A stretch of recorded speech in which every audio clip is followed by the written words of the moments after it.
Olá, bom dia a todos. Bom, tem alguém aqui na casa pela primeira vez, sejam muito bem-vindos, viu? Bom dia para todo mundo que está em casa também, não esqueçam de colocar o copinho com água para que a espiritualidade possa fluidificar. Vamos dar início aos nossos trabalhos fazendo uma breve oração. Eu achei improvisado, eu achei linda essa mensagem, eu vou ler para gente. Tá na cadeirinha aí de vocês. E depois a gente vai receber com muito carinho a Ana, que vai falar para a gente sobre os exilados de capela, tá?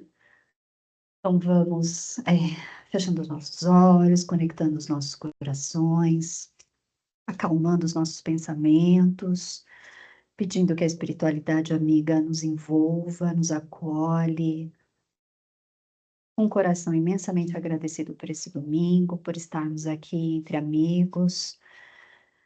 Que a espiritualidade também acolha a nossa amiga Ana, para que ela consiga nos transmitir uma mensagem linda, de amor, de ensinamento. Agradecendo por todos estarem aqui. Vou ler essa mensagem aqui. Aguardo o tempo. Aconteceu talvez o que não esperavas. O lado contra te ironiza. O sentimento ferido te aborrece. Entretanto, reflete nas bênçãos que a divina providência já te concedeu e procura sorrir. Não te indisponhas com ninguém. Continua trabalhando e servindo em paz. Aguarda o tempo, na certeza de que, pelas circunstâncias da vida, nas páginas do tempo, é que se manifesta mais claramente a voz de Deus. Emmanuel. Então, com essa mensagem, rogamos ao Mestre Jesus que esteja conosco, nos abençoando mais esse domingo, nossos amigos nos acompanhem no nosso estudo, que estejamos todos na presença do Mestre, com a graça de Deus. Que assim seja. Então, esse aí eu não preciso, né? E aqui já estou ligada? Bom dia, Pronati. Desculpa, meus bebês esperando. Bom dia, gente. Bom dia. E aqueles que estão aqui pela primeira vez, sejam bem-vindos. É uma casa nova, né? Então, ou seja, não temos que nos constranger, porque estamos todos aqui aprendendo, né? Não existe nenhum professor aqui de nada. A ideia é a gente aprender juntos, seguir juntos, né? Nessa caminhada. E vamos ver se vai funcionar. Aqui parece que parou o som da sala. Exilados de Capela é o nosso... Exilados da Capela é o nosso estudo de hoje. E a gente poderia dar esse título, esse segundo título, né? Que compõe muito bem tudo que a gente vai falar hoje. A origem espiritual de alguns povos da Terra segundo a doutrina. Vamos sempre ter em mente que mais do que um fator ou um fato histórico, porque muitas vezes a ciência exige provas, né, provas cabais, físicas, mais do que um fato histórico, a gente está relatando a história de um povo sempre segundo a doutrina espírita, sempre segundo o sentido de evolução espiritual, tá? E eu vou começar aqui com este comentário, na verdade, no meio da resposta à questão 1009 do Livro dos Espíritos. E está lá escrito: gravitar para a unidade divina, eis o fim da humanidade. Para atingi-lo, três coisas são necessárias: a justiça, o amor, a ciência. Algum chute de quem teria feito esse comentário lá para o Allan Kardec? Alguém? Não? Não? Paulo de Tarso. A dica está aqui, ó. Ele na prisão, né, ditando e alguém lá escrevendo. Paulo de Tarso, ele fala, ele comenta ele faz esse comentário, ele vai dizer que a finalidade única para a humanidade é Deus, gravitar em torno da unidade divina. E que para conseguirmos, precisamos de três coisas. E Paulo de Tarso ele tem alguma coisa de engenheiro, porque tudo para ele é três. Né? E a gente sabe que na triangulação, na engenharia, o triângulo tem uma força muito grande. Enfim, estou aqui saindo do negócio. Paulo de Tarso, ele vai comentar, né, essas três coisas. Justiça, mas no sentido justiça divina, não é justiça que nós conhecemos, né, que é muito falha. E essa justiça divina, interessante que ainda ontem eu estava apresentando exatamente isso aqui para o pessoal do estúdio de sábado, os americanos, o pessoal inglês, etc. E eles, que justiça, o que é a justiça divina? E eu comentava, gente, justiça divina é no sentido de ser justo. O que é um ser justo? Se a gente parar para pensar assim, se eu for justo, justa, o que eu tenho de fazer? Então, justo no sentido de purificar-se, no sentido de se livrar das suas sombras, no sentido de se livrar das suas dificuldades morais. Aí é que está a justiça divina. Aí é que está o nosso caminhar, a importância da nossa evolução, né? É nesse sentido. Justiça divina no sentido de sermos justos conosco mesmo, com o próximo, e nesse caminhar chegamos a Deus. Amor, evidentemente, não o amor que conhecemos aqui na Terra, mas é o amor incondicional que nos atrai para Deus. E a ciência, não sobre o cunho da ciência, o conhecimento frio que temos, mas a ciência no sentido, o conhecimento do que significa viver, do que é a vida, porém a vida eterna, a vida espiritual. Então, justiça, amor e ciência. São essas três coisas. Não vai ser fácil, né?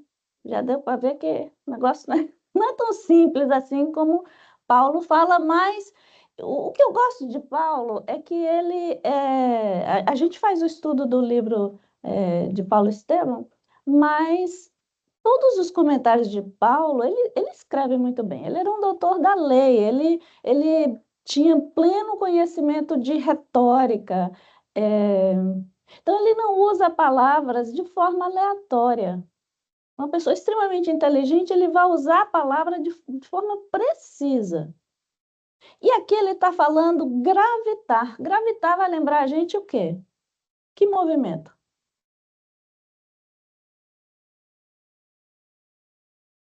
Gravitar, né? Mas lembra que o sujeito ele está falando de um trem bem grande, né? Não é um movimento qualquer, não é o meu movimento aqui indo até Maurício ou até Marta, não. Vai lembrar isso aqui, ó. É essa analogia que ele está querendo colocar para a gente, né? Veja bem, isso está no Livro dos Espíritos, né? É essa analogia. E aí você tem que parar para pensar, porque ele vai dizer muita coisa com poucas palavras. Aí você tem que parar para pensar, por que ele está usando gravitar? Lembra orbe de planetas. Isso ele está fazendo, ele está querendo que você pense sistema solar, por exemplo. O que acontece no sistema solar? O Sol está no centro, os planetas giram ao redor do Sol. Vamos pegar nosso planetinha. Se a gente pensar, nosso planeta tem vida, tem oxigênio, tem água, porque orbitamos ao redor de uma estrela que nos fornece luz, nos fornece calor. essa órbita ela é fundamental para manter uma atmosfera, para manter a água em 3 fases, sólido, líquido e gasoso, né? Então, tem uma série de coisas que existem, que são proporcionadas aqui, porque a órbita do planeta ela é precisa, ela está em equilíbrio. Agora, vamos trazer para nós. O que isso tem a ver com a gente? Se eu não estou orbitando ao redor de uma unidade divina, eu vou ter luz? Eu vou ter calor? Quando um planeta sai desta órbita, o que acontece? O caos. Acontece o caos. E não é apenas num único, no planeta. Vai acontecer um caos nesse sisteminha aqui, né? Agora, quando ele sai, a gente vê os meteoros passando, né? Os cometas, na verdade. Os cometas, eles giram ao redor de alguma coisa. É só que essa coisa está muito distante, porque nada no universo está girando assim ao acaso, né? Tem toda uma dinâmica. Então, os cometas, eles giram ao redor de alguma coisa, só que não é o Sol. Aí vamos trazer para a gente. Quando a gente gira não ao redor da unidade divina, ou melhor, quando não estamos girando ao redor ou orbitando ao redor da unidade divina, estamos orbitando ao redor de alguma coisa. Isso significa que a gente pegou e trocou, tirou o Sol, Deus, e colocou outra coisa ali no lugar. Porque aquilo é mais importante para a gente. Então a gente colocou, vamos supor, um cargo alto na empresa, um cargo político, muito trabalho, uma pessoa, marido, esposa, filho. Muitos pais fazem isso, ficam ali orbitando ao redor do filho, é a coisa mais importante para ele. A gente está falando de sistemas solares. Quando o planeta sai de sua órbita, ou quando você substitui o centro da órbita daquele planeta, dá bom? Então, quando a gente fizer isso na nossa vida, também não vai dar. Este é o falso movimento da alma. É quando a gente tira o centro da nossa vida, substitui este centro por algo, por outra coisa. Porque a gente sempre está orbitando ao redor de alguma coisa. É a vaidade, o corpo físico, é dinheiro, é qualquer outra coisa, menos Deus. Não vai dar bom. Vai dar ruim, né? Vai dar ruim.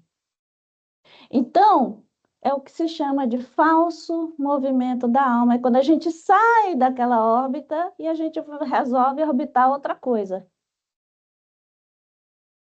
Então, é fácil a gente concluir agora que o problema não está quando eu faço uma apropriação indébita do dinheiro alheio, porque eu estou fazendo uso do meu cargo. O problema está, a raiz do problema, e é isso que Paulo está dizendo. Paulo ele nunca fala assim, o cara que roubou o carro, a mãe que, sei lá, cometeu aborto. Ele não fala coisas específicas, ele fala na raiz dos problemas. É fácil a gente concluir que a pessoa que erra não necessariamente, não é simplesmente porque eu me apropriei do dinheiro ou de alguma coisa que não é minha, mas é porque eu resolvi substituir o centro da minha órbita por outra coisa, por dinheiro, por poder, por vaidade, por outra pessoa, qualquer coisa menos Deus. Esta é a raiz de todos os problemas. Ela veio. Esta é a raiz de todos os problemas. Este é o falso movimento da alma. É isso que Saulo de Tarso Paulo de Tarso está nos alertando, né? Parece uma coisa absurda de fazer, mas, gente, a gente faz isso quase todo dia. Eu. A gente, muita gente, né? Mas pelo menos eu, né? Basta a gente sair no trânsito e receber uma cortada, sangue nos olhos, né? Então, assim, mas ele deu ele deu o problema, mas ele deu a solução também, né? É sermos justos, praticarmos a lei de amor e usando uma ciência de maneira, o conhecimento de maneira responsável, aliado à compaixão, ok? Então, essa aí é só uma introdução, porque a gente vai falar sobre erros, né? A gente vai falar sobre coisas que não deram certo, mas vamos lembrar que tudo tem uma raiz, e a raiz é exatamente essa. Quando você resolve substituir o centro da sua órbita por outra coisa que não Deus, tá? Esse estudo está baseado, então, nesses dois livros, A Caminho da Luz e Os Exilados de Capela. Alguém aqui já leu esses livros? É só para eu saber onde é que... Os dois? A Caminho da Luz. Muito bem. A Caminho da Luz. Esse aqui, a dica é o seguinte, nós temos esse aqui na biblioteca, tá? Nós temos, acho que a gente tem esse aqui, temos esse aqui também. Esse aqui, não. É, bom, A Caminho da Luz é um livro mediúnico e Os Exilados de Capela não é, tá? É só para... esse aqui foi feito 10 anos depois por Edgar Armand e ele... opa, eu pulei... e ele baseou este livro no A Caminho da Luz e outras fontes das quais ele dispunha. E aí eu tive a curiosidade de buscar mais informações de Edgar Armand. Ele, ele era um militar, escritor, espírita brasileiro. Antigamente tinha muito disso. Eu conhecia alguns militares espíritas, isso é muito bom. Eram pessoas realmente muito inteligentes e sempre procurando fontes assim muito confiáveis, né? E assim era com Edgar Armand.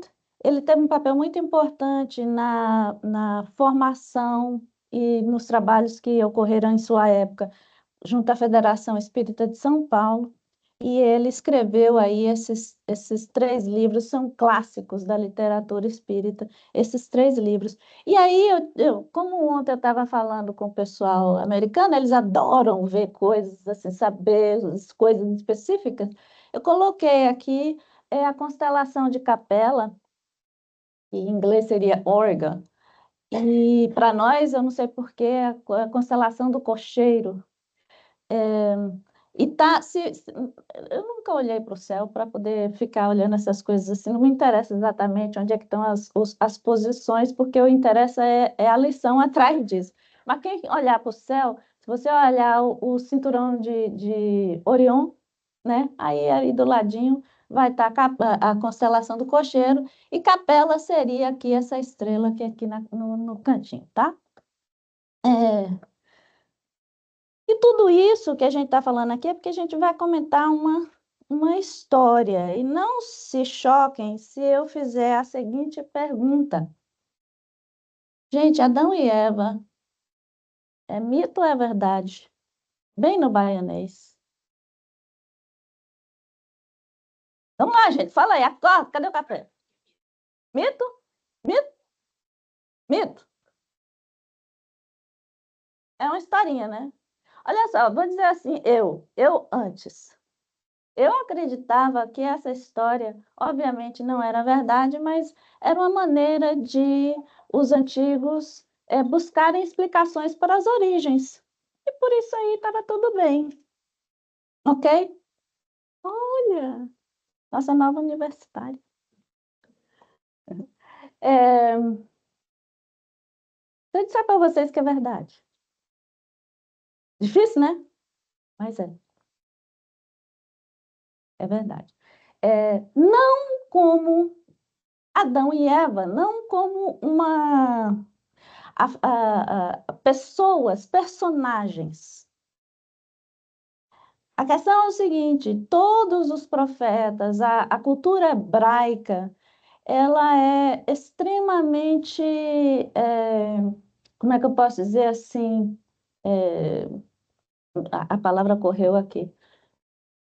Ela é extremamente cheia de enigmas, de símbolos, e isso tem um propósito. Não é à toa que eles amavam as parábolas. Vamos lembrar disso, né? Tudo era em parábola. Não é à toa.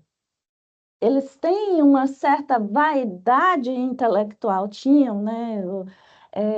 Tão grande que até os seus conhecimentos eles cifravam, era essa palavra que eu estava querendo. Eles cifravam em símbolos.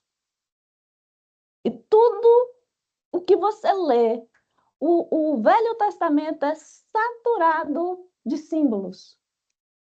É saturado de uma linguagem completamente cifrada, enigmática, e como tal, esse tipo de linguagem, ela tem forma e ela tem conteúdo. O problema está que quando a gente vai ler, a gente só vê a forma.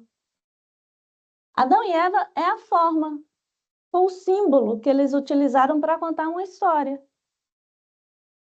A gente não penetra no conteúdo. Porque, lógico, faltam muitas outras, né? Quando você vai ler a Bíblia a primeira vez, faltam muitos recursos para a gente entender o conteúdo. Eles vão entender, porque eles sabem de toda a história por trás. Mas aí o que é que... Você só veio aqui por causa da marmita, não acredito. Ela está indo para o college agora. Então, é verdade, mas é uma metáfora. Agora melhorou, não foi, Marta? Agora é uma metáfora. E por que que ela é uma metáfora? Porque Adão e Eva vai falar sobre a história dos habitantes de Capela. Um agrupamento. Adão não é uma pessoa. Na verdade, tem que organizar aqui os pensamentos. É um grupamento de pessoas. São várias civilizações.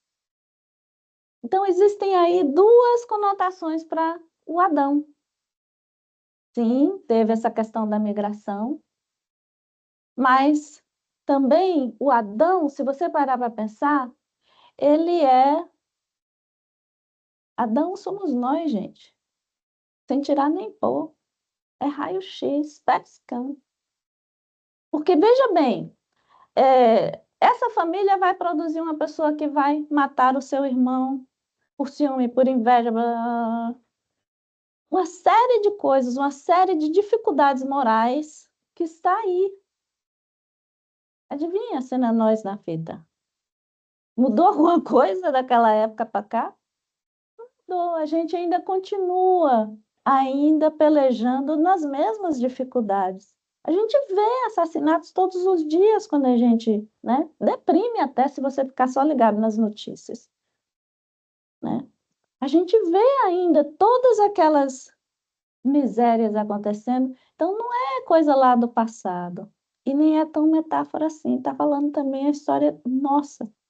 Adão é uma metáfora para dizer, é esse o retrato da sociedade, da humanidade terrena. É o primeiro Adão. Existe a figura do primeiro Adão, é nós. Existe a figura, estou aqui saindo do negócio. Existe a figura do segundo Adão. Quem é o segundo Adão? Resposta da pergunta 625 dos Livros dos Espíritos? Jesus. É o maior, é o melhor modelo e guia para nós. Então, aqui temos nós, o primeiro Adão, e o modelo de perfeição. E é a nossa trajetória. Existe um abismo, né? Mas a gente chega lá. Ok? Então, é nesse sentido. Adão é considerado o primeiro Adão, é nós. Jesus é considerado o segundo Adão. porque ele veio como modelo para nós, tá bom? E Adão e Eva vai falar, Jesus, olha o tempo. Adão e Eva vai falar sobre a, a história de Capela. Que era Capela? Era um mundo extremamente avançado, tecnologicamente e espiritualmente, né? Bem mais avançado do que nós hoje aqui na Terra. O que acontece? Alguns espíritos não conseguiam acompanhar aquele desenvolvimento, sobretudo aqueles valores morais que o planeta na época, né, já comportava. E esses espíritos, então, no momento em que Capela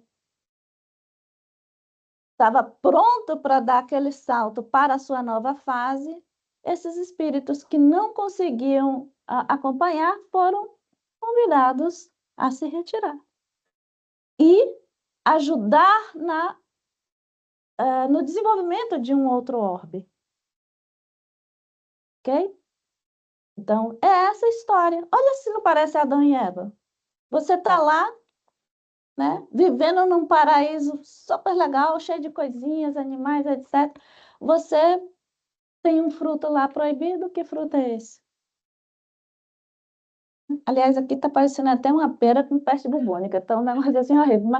Mas enfim, é orgulho, é revolta.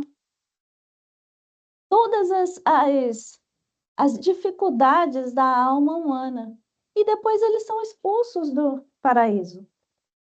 Para eles, aquele esplendor de conhecimento tecnológico, espiritual, era o paraíso. Mas eles foram convidados a se retirar, né? Ele tem cara de bozinho, né, gente? Opa, não, eu tô indo. Vamos para lá. Então, é isso aí. É a história de Capela. E agora chegamos aqui, então, nessa parte da formação dos povos da Terra, né? E essa parte aqui vai estar lá no A Caminho da Luz, ele vai lembrar. E teve muita coisa, eu vou pedir licença a vocês, porque teve coisas assim, algumas frases que eu peguei, copiei e colei aqui para ajudar melhor no nosso entendimento. É só uma degustação do livro. Se você não leu, eu recomendo ler, tá? Só vou ler trechinhos bem breves, porque o tempo não dá.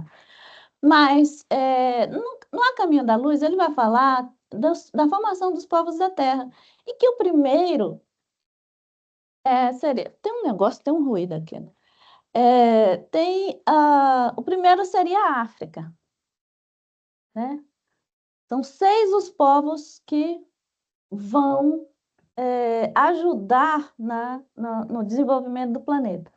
E o primeiro seria a África. E a África era um povo local.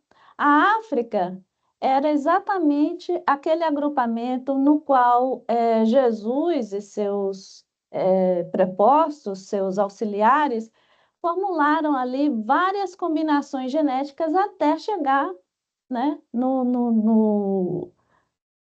na forma humana, né, no homem moderno. E ele vai falar aqui, né? É nesse tronco vigoroso que Jesus, com auxílio dos seus grandes colaboradores, fazem as grandes transformações genéticas, operam as grandes mutações para que nós pudéssemos ter a espécie humana, qual temos hoje. Porque a terra e as nações, as etnias, sempre receberam espíritos que ensinam, que trouxeram tecnologia, conhecimentos.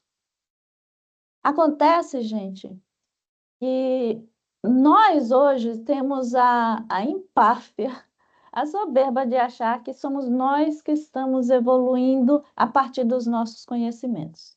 Quando, na verdade, foi com Capela, foi no nosso passado e continua sendo, é sempre a espiritualidade nos atraindo para cima, apesar das nossas quedas. É sempre a espiritualidade ali promovendo recursos e nos atraindo para esse sol, né? Para essa luz, não obstante as nossas dificuldades.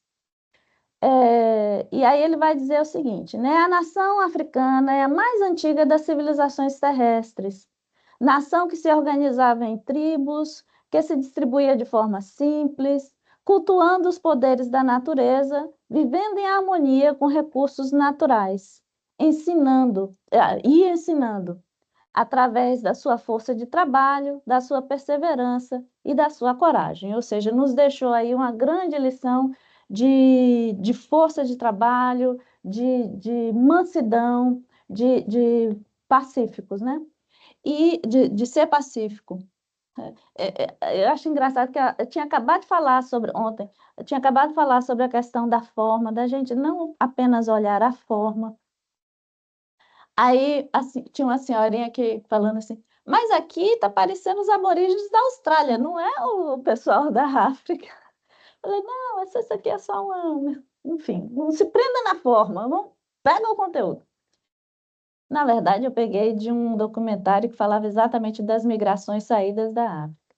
Mas, enfim. Aí a gente vem aqui na China, né? A China, como vai dizer no livro, rapidamente desenvolveu-se e alcançou um grande progresso nas ciências. A medicina chinesa é milenar, né? Eles já conheciam muito nas práticas da meditação, de artes marciais e tudo mais. Na questão da África, eu me esqueci de dizer aqui, é que o povo africano atingiu um apogeu razoável no sentido de viver em harmonia com a natureza, entenderam que eram em tribos, né, que eles conseguiriam melhores, alcançavam ou iam muito mais longe e tudo mais. Porém, não quero dizer a falha, mas o problema que ocorreu com este povo, com esta raça, foi a acomodação extrema às suas próprias raízes, no sentido de eu quero o melhor, mas da porta de casa para dentro, tá? E isso vai acontecer com a China também. Eles alcançaram, na verdade, um poderio no sentido de tecnologia, no sentido das ciências, até bem mais avançado do que a raça na África, dos africanos, porém, era tudo portas para dentro. Se a gente pensar, isso foi uma coisa que uma vez a gente comentou com uma senhora, a Glória, a Gracinha vai lembrar. O filho dela é um policial e ela fez essa pergunta, né? Das pessoas com as quais ele teve que lidar no dia a dia, ele já tinha lá seus 20 e poucos anos de profissão, quantas daquelas que realmente eram, né, rebeldes, mas... E ele disse assim, mãe, você não vai acreditar, mas no fundo, todos são boas pessoas. Todos. É raro você encontrar uma pessoa que você diz assim, genuinamente má. E mesmo esta vai ter um cunho psíquico, né? Alguma coisa mental aí que não está bem. Todo mundo quer o bem, gente. Quem é que nasce para fazer o mal? Ninguém. Ninguém nasce para fazer o mal, determinado para fazer o mal. Todo mundo quer o melhor para si. O problema é esse, para si. E a gente não pensa no próximo. E a China vai deixar muito bem retratada essa mensagem para o mundo nas suas muralhas. Quando se ergueram as muralhas da China.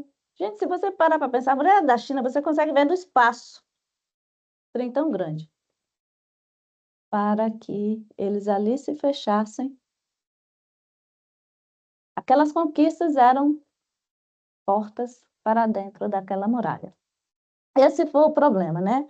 E aí ele, A Caminho da Luz, ele vai falar, né? Por que então caíram? Como todos os outros povos da Terra, a cristalização das ideias chinesas advém simplesmente do insulamento voluntário que prejudicou nas mesmas circunstâncias o espírito da Índia, e a gente vai ver daqui um pouquinho, né?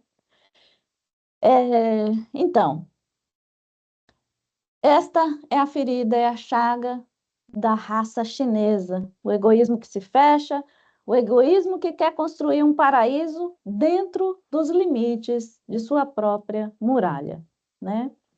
E assim, gente, é aquela coisa. E a gente sabe que, como está lá escrito no livro, né?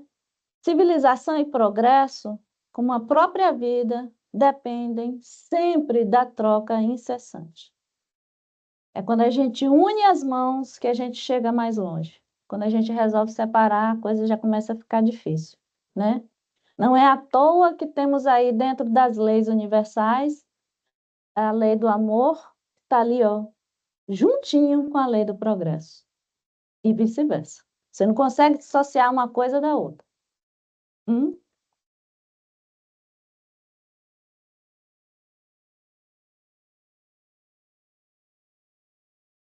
É, é. Olha só, eles são fechados, né?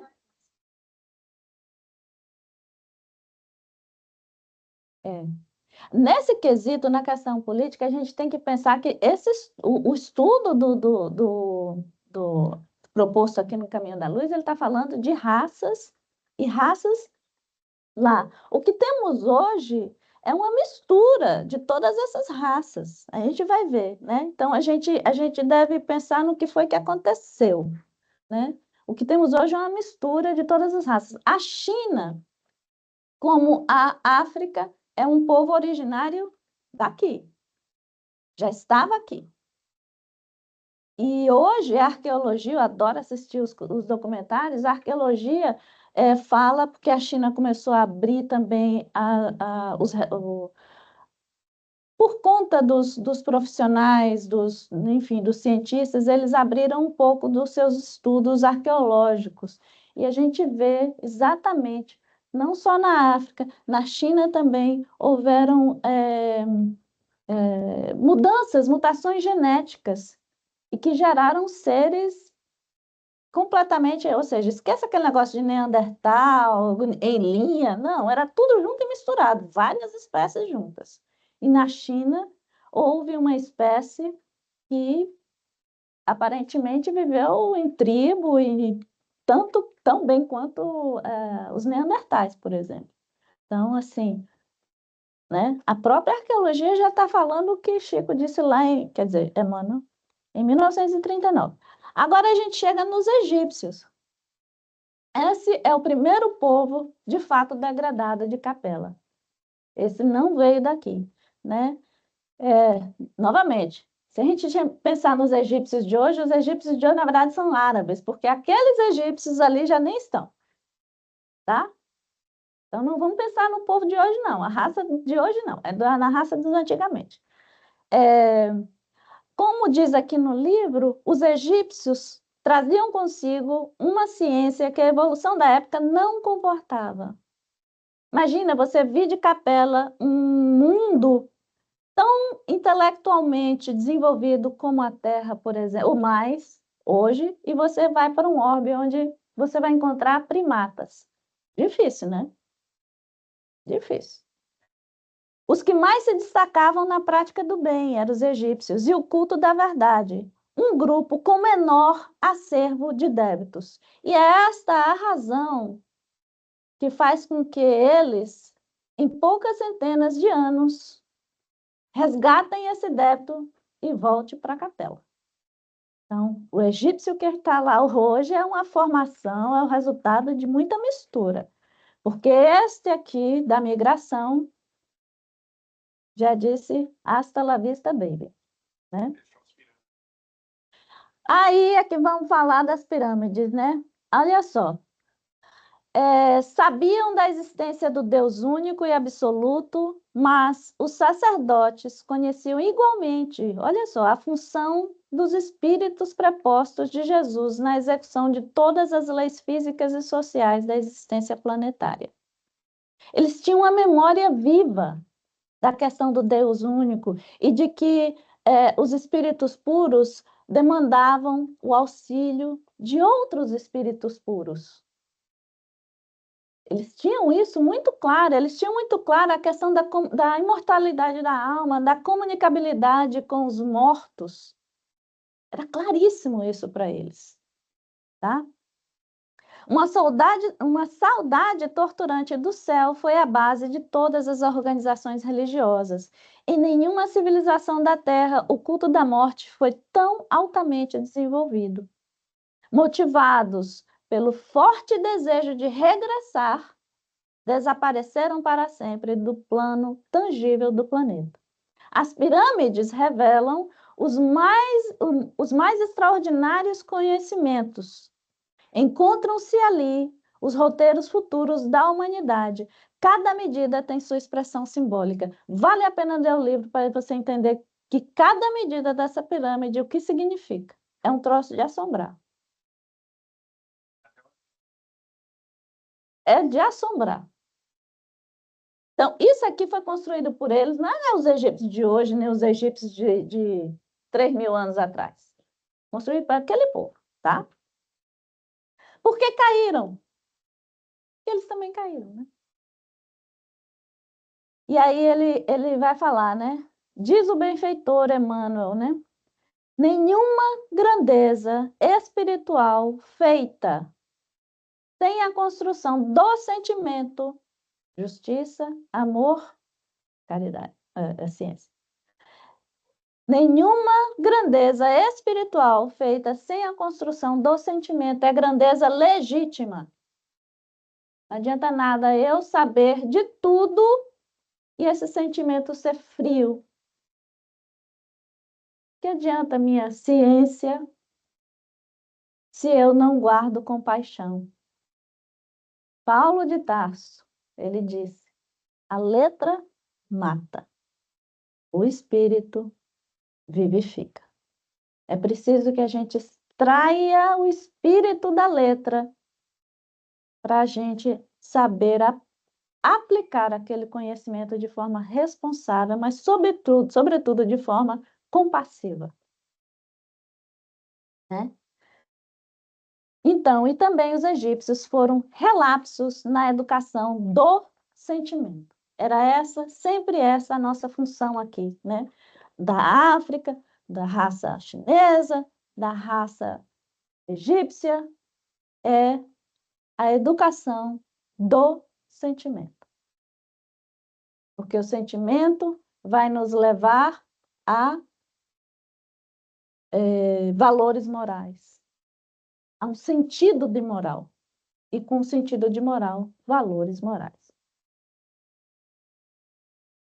E aí ele vai dizer, né? Porque a verdadeira obra que Deus espera de nós não é uma pirâmide de pedra, mas um altar erigido no coração. Bonito isso, né? Taquei aqui em negrito, para ver se eu não esqueço nunca. Muito bonito isso. Então, ele vai dizer, olha, no dizer do Emmanuel, né, ele vai falar mais outra coisa aqui. A quase totalidade dos espíritos degradados do grupamento egípcio já retornou para a capela. E foi em curto espaço de tempo. Mas alguns se ofereceram para cooperar com Jesus na educação do homem terreno. Abnegados espíritos que decidiram ficar para trás, sabendo das armadilhas que é estar no mundinho de provas e expiações, terceiro andar, né? E resolver. Gente, o negócio está pegando ali. Sabendo como é que é, eles resolveram ficar para trás para nos auxiliar na nossa caminhada. São os missionários, né?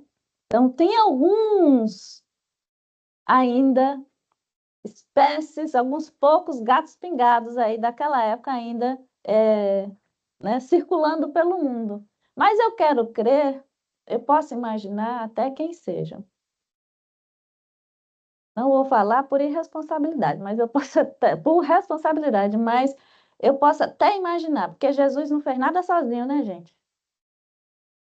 Ele precisou também de gente que não era pouquinha coisa, não, né? Vamos lá. Agora a gente chega. Eu vou falar primeiro dos hebreus, que está aqui, para depois falar da Índia e ariano, porque são bem.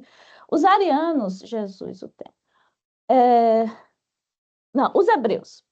Ele vai falar, né? Talvez a raça mais homogênea vinda de Capela, fé monoteísta, soberana e imorredora, vaidosa aristocracia espiritual.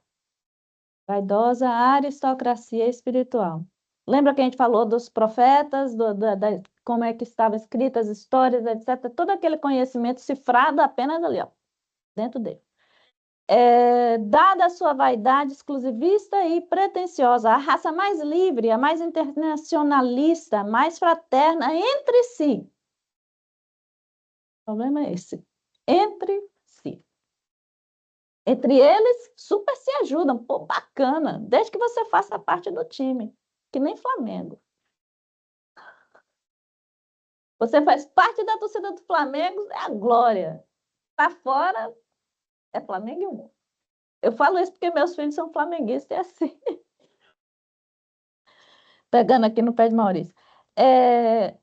Mas esse é o problema. A mais altiva e exclusivista do mundo. E se os egípcios, gente, deixaram pirâmides de pedra, adivinha qual é a pirâmide dos hebreus? São todas aquelas lições, a pirâmide de palavras cifradas, difíceis, que desafiam o nosso entendimento, desafiam a nossa sensibilidade a símbolos para a gente entender o que eles querem dizer com aquilo. Pirâmides de palavra. É isso que Deus quer? Não é uma pirâmide de palavra, né?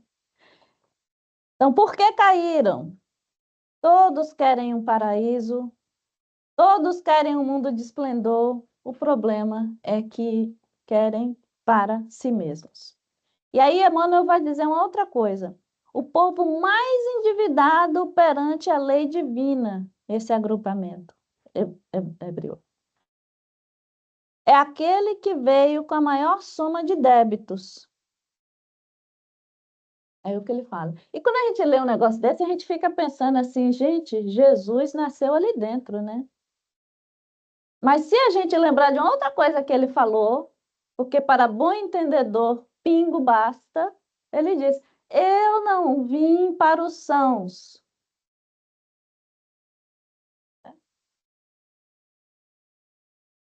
Foi JC que falou, não foi AC. Opa, não posso. Eu ainda estou falando aqui, gente, o tempo. Índia. As organizações hindu são de origem anterior à própria civilização egípcia. Antecedem de muito os agrupamentos israelitas. A Índia já estava aqui antes dos hebreus.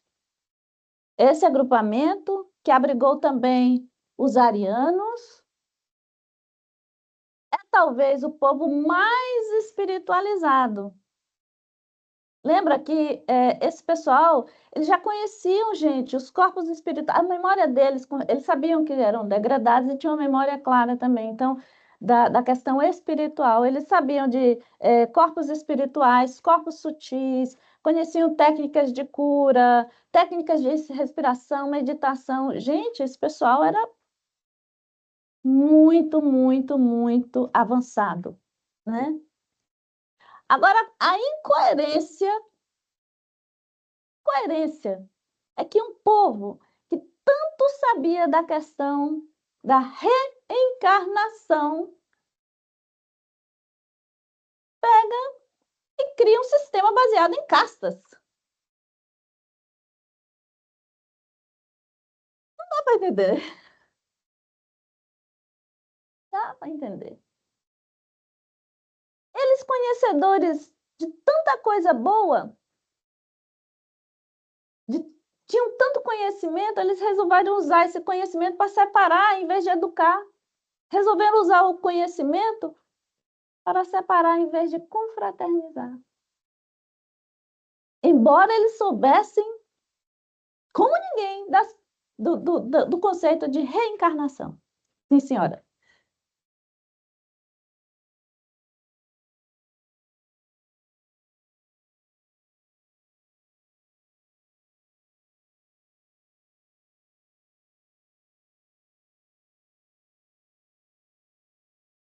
Extremamente. Esse é o problema. Por que caíram, né? Por que caíram? Extremamente materialistas. E como todo materialista, você sempre vai achar, e todo materialista inteligente, você sempre vai achar uma desculpinha para justificar-se e dizer assim, não, mas ele é daquela casta, ele vai sempre reencarnar naquela casta. Eu não, sou dessa daqui, eu vou reencarnar na minha. A gente. Extremamente. Sempre a mesma achada. Entende por que que eu comecei com gravitar para a unidade divina? Essa é a nossa finalidade. O problema é que a gente ainda usa outra coisa, o ego, coisas, poder, né? Materialismo como centro do nosso órgão. Ariano. Vamos falar agora de Ariano. Vamos encontrar na história do Ariano as histórias mais belas, as epopeias mais encantadoras, mas também as tragédias que abalaram todo o planeta. Porque enquanto os outros eram separatistas, o Ariano não. Ariano saiu pelo mundo, ele foi recebido em meio aos hindus e saíram pelo mundo e se misturaram. Olha o que fizeram os romanos. O romano chegava lá, conquistava, Vini, Vite, Vite, né? Vini, enfim. Vini, Vi, venci. Isso, mas ele se misturava também. Então, a origem, tenho que correr aqui porque o tempo. A origem dos arianos foi lá em meio aos hindus, porém, quer dizer, eles vieram degradados de Capela, porém, eles se espalharam pelo mundo. Foram eles que estabeleceram essa instituição da propriedade.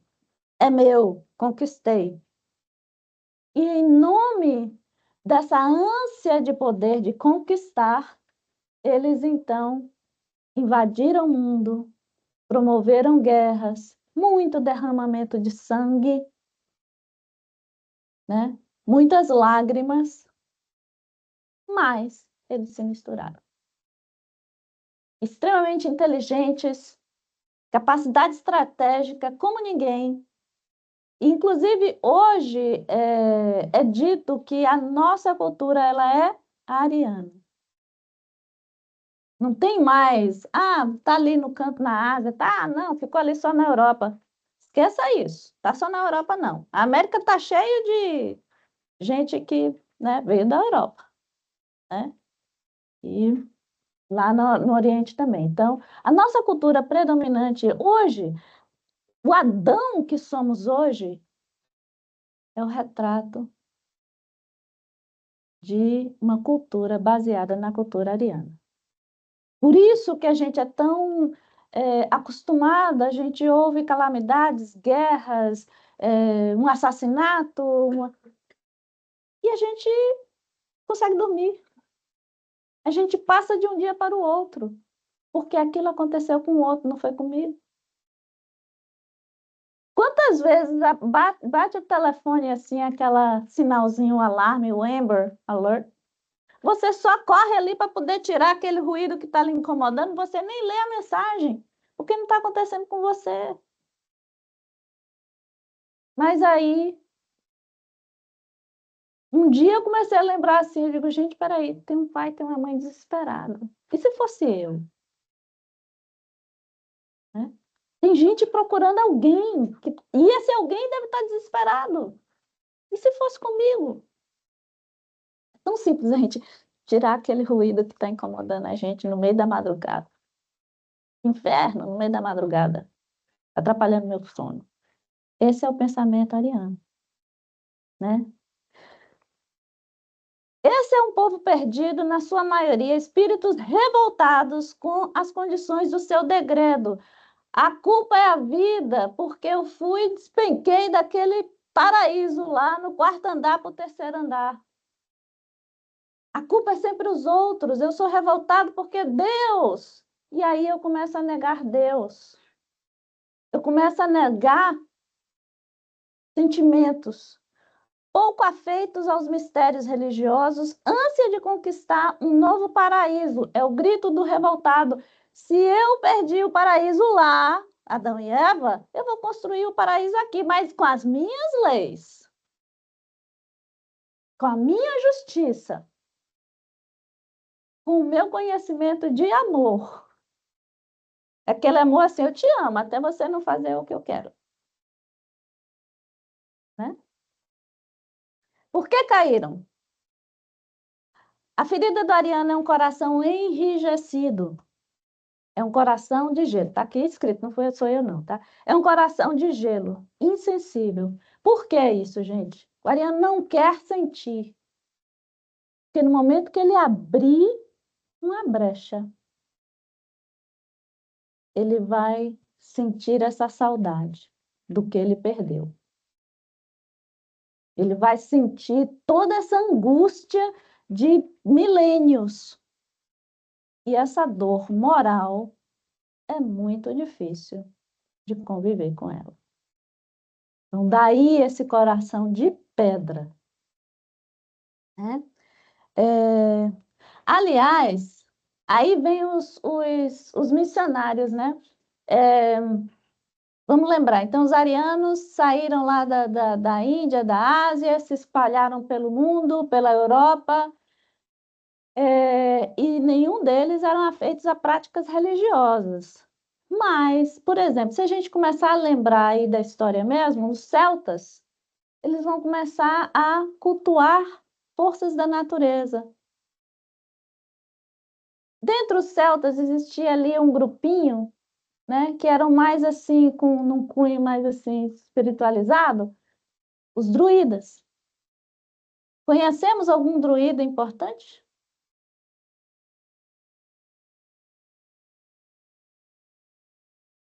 Kardec. Allan Kardec era o codinome de uma encarnação do professor Rivail como druida. E naquela época ele já veio, ele teria vindo nessa missão, no meio de, como outros, no meio dos arianos, para resgatar essa fé no ariano. Já era um movimento, sempre a espiritualidade, promovendo recursos para a gente, né, sair do buraco onde a gente está.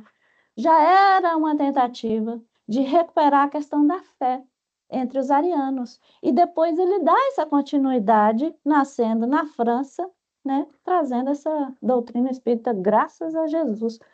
É para o coração dos arianos que Jesus sempre destinou missionários, né?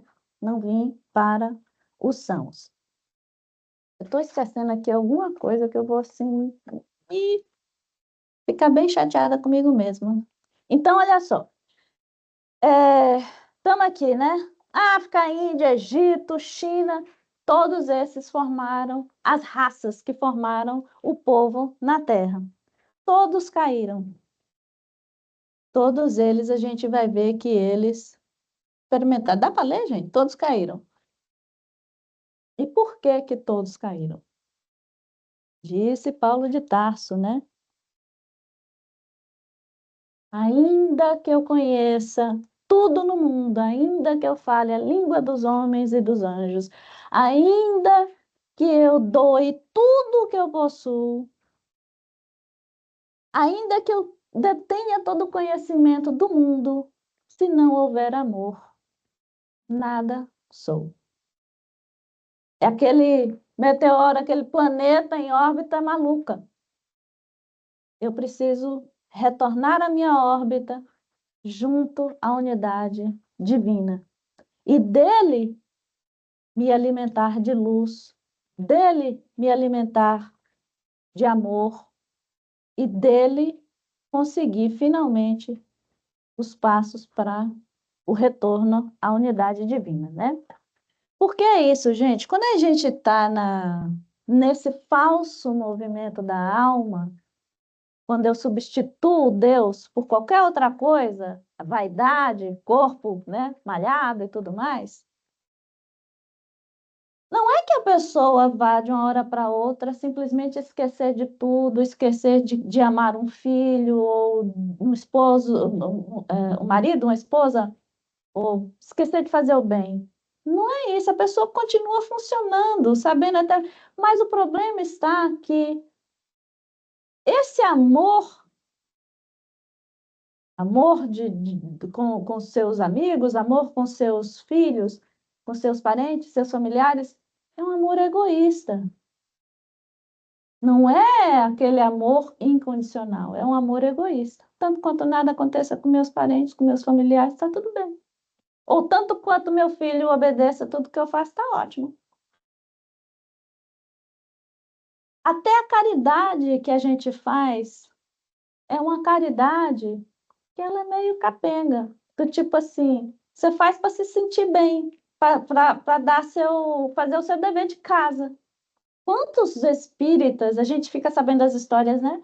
O pessoal, quando desencarna, vai lá, fala, pô, mas eu fiz tudo conforme Mano Figurino, fui todos os dias né, no centro, ou fui na igreja, ou rezei tudo, etc. Chega lá, surpresa, foi da boca para fora. Foi um falso movimento da alma. O centro da minha vida não era Deus. Não dá para entender que, na verdade, não é o fato de fazer isso ou aquilo, não é o fato dos pecados. É o fato de que se você tirou Deus da sua vida, você vai estar em falso movimento sempre. Então, não importa que pecado seja. Pecado significa errar o alvo, tá? É uma outra cifra hebraica. Errar o alvo, né? Então, vamos lá. Jesus, o tempo. E aí, a gente já está aqui, já quase encaminhando nos finalmente. Por quê? Uma vez que eu substituí o Sol da minha órbita por outra coisa que não Deus, é preciso que eu passe a praticar um amor egoísta, uma caridade egoísta, e por aí vai. E é exatamente esta a função do degredo de capela. Porque quando Deus separou entes queridos, familiares, né, agrupamentos do local onde eles estavam para mandar para o terceiro andar, não era um castigo, mas uma oportunidade. E essa oportunidade tinha uma missão, através daquelas constantes encarnações e reencarnações, através dos milênios, era exatamente a gente observar. Opa, peraí. A gente observar que seria através da evolução, da gradual evolução do espírito, que nós partiríamos da condição de dor para a sabedoria. Nós partiríamos da condição de apenas recalcitrar contra os agrilhões, como disse Jesus para Paulo de Tarso, dar murro em ponta de faca, no bom baianês. A gente sairia dessa condição para, então, através da experimentação dessa dor, mas não a dor no sentido de castigo, mas resultado de uma semeadura, e a gente aprenderia a amar, e ao aprender a amar, a gente aprenderia senso moral, e do senso moral, valores morais. E é daí que surge sabedoria, tá? Essa sabedoria no sentido espiritual e moral.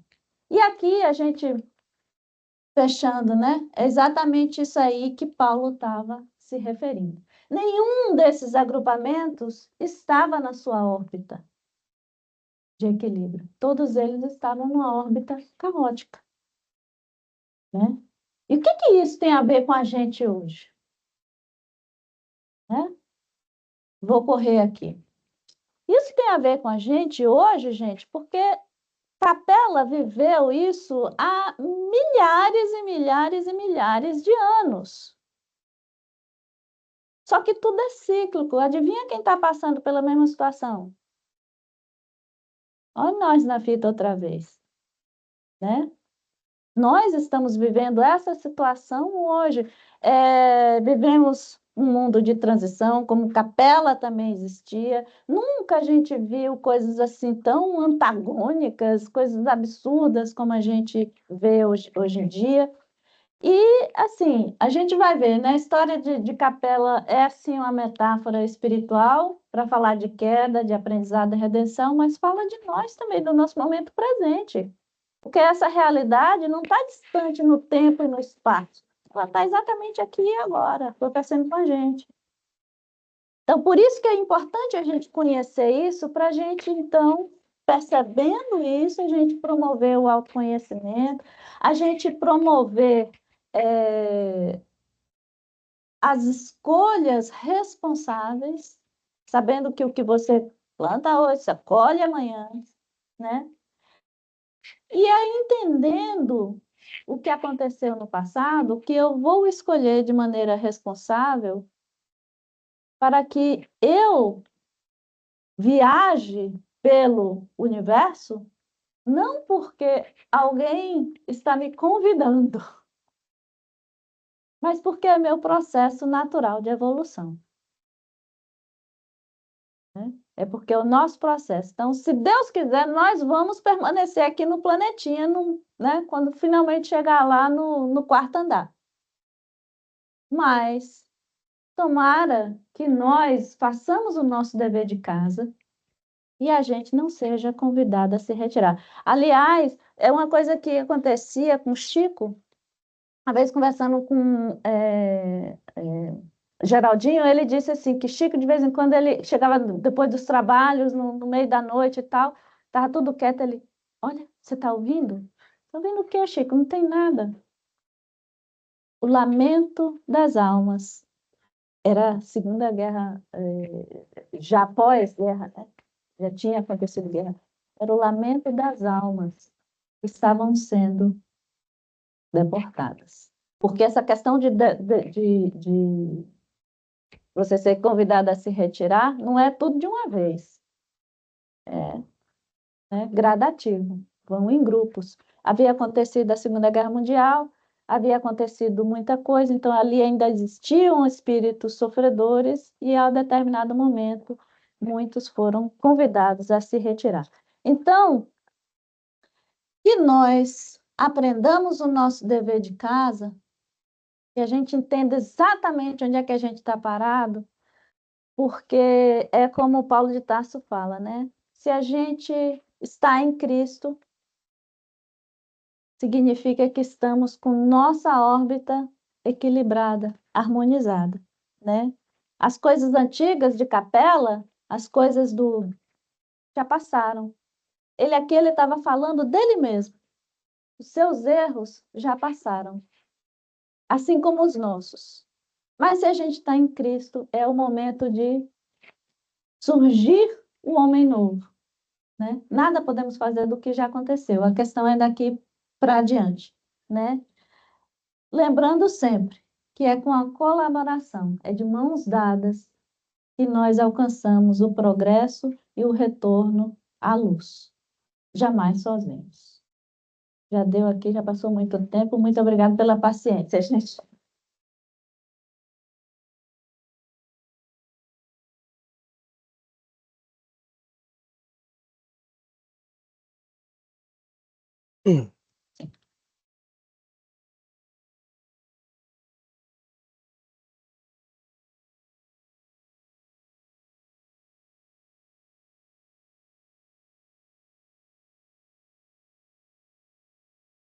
Obrigado, Ana. Comentáriozinho rápido. A Ana falou sobre o Amber Alert, Silver Alert, e que as pessoas ficam aborrecidas com aquilo e vai lá e desliga, né?